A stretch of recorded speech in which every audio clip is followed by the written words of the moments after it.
In 1996, the Board of Regents of the University System of Georgia opened the door for universities to bestow an honor that had originally been reserved for the deceased. This new policy allowed universities for the first time in history to dedicate buildings after living individuals. However, after enacting this policy, it was still rare to be awarded such a distinction. Melissa Moore of the Times-Georgian wrote, "To be considered, an individual must have provided outstanding service to the institution, to the state, to the nation, or to society. Not one to be hesitant on taking initiative, the University of West Georgia submitted the name of former President Dr. James Emory Boyd for consideration under the board's approval. The proposal was for the originally titled Mathematics Physics Building to be redubbed the James E. Boyd Building. Within the week, the Board of Regents would approve of the nomination. So, on November 1st, 1997, the University of West Georgia held a ceremony for the first time ever in 9 decades to rename a building after a living person. Who better than the university president that was responsible for its construction? As one of the founding faculty of the then West Georgia College in 1933, Dr. Boyd served as head of the Department of Mathematics and Science. He would then go on to become a professor of physics at the Georgia Institute of Technology before serving in the United States Navy during World War II. Part of the Chief of Naval Operations, Boyd served as commander in the Electronics Division.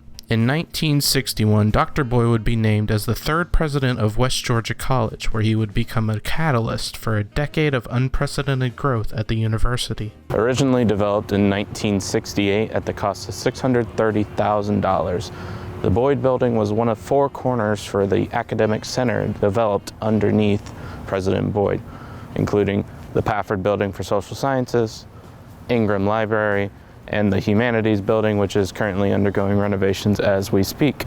These 4 buildings were the foundation for the core of President Boyd's $23 million expansion plan here to the university.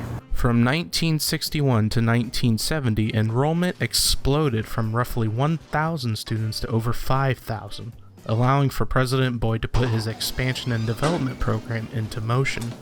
My first request to the Board of Regents, and this was a rather unusual request, because it was after budget time, dated 1961, was to provide increased funds that year. Over the course of the 60s, the 350-acre campus would be renovated and modernized to accommodate the school's growing population and curriculum. The Boyd Building, along with the rest of the structures on campus, was being shaped to support the education of all students, a crucial focus for President Boyd, who wrote, "Adequate physical facilities are necessary in achieving excellence in higher education." We didn't have enough space for students. We didn't have enough space for faculty, of course, faculty officers.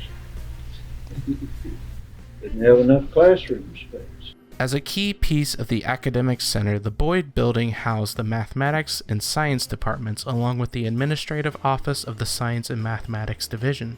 At the time, the 36,000 square foot structure was comprised of 3 stories, featuring 9 classrooms, an auditorium, computer center, and 9 laboratories, ranging from an X-ray lab to radioisotopes. And thankfully, for those who dislike stairs, the elevator would be added on later. But it wasn't just the addition of new buildings that defined Dr. Boyd's presidency, it was also his commitment to desegregation and integration of the college. I'd say that it was something I felt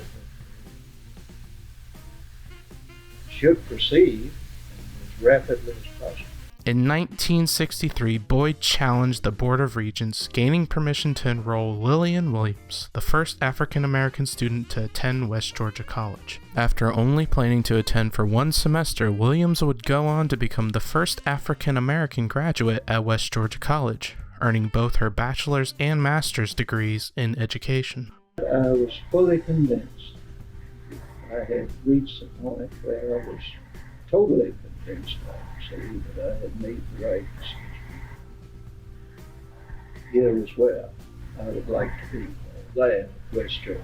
It has been over 5 decades since James E. Boyd served as president of the University of West Georgia. Arguably one of the most important figures in the school's history, he brought change, growth, expansion, and integration to the school. And this building stands as a reminder of his legacy, hopefully continuing to elevate students for decades to come. Reporting for WUTV, I'm Billy Campbell.